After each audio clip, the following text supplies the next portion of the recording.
रहम। किस्त number 17। Writer Munib Shah.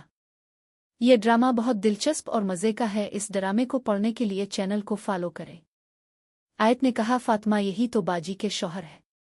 Fatima ने कहा, पागल हो गई हो, ये तो मेरे शौहर है, 1 हफ्ता पहले हमारी शादी हुई है।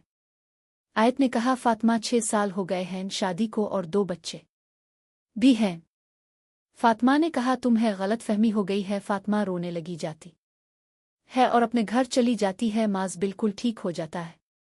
फातिमा घर जाकर अपने अबू को सब बताती है। फारूक ज़ियान और इनम को अपने घर बिला लेता है।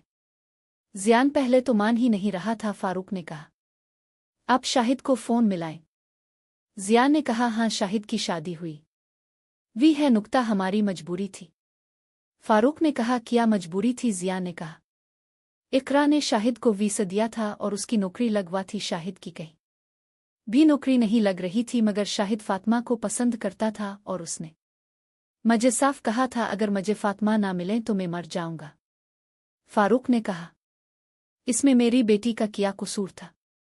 इनम ने कहा, आपकी बेटी हमारे घर में कितनी खुश है। शाहिद फातिमा को दिन में 3 दफ़ा फ़ोन करते हैं और हमारे मज़हब में तो दूसरी शादी की इजाज़त है। ज़ियान फारूक को मिला लेता और फातिमा को घर लिए जाता। ज़ियान शाहिद को फ़ोन करके सब बताता। शाहिद ने कहा, बाबा आपको किसने कहा था कि चाचू के आगे वजाहत करने को? अपनी बेटी अपने पास रखते ज़ियान ने कहा, इकरा तो हमें सलाम भी नहीं करती, फातिमा हमारा इतना ख्याल रखती है।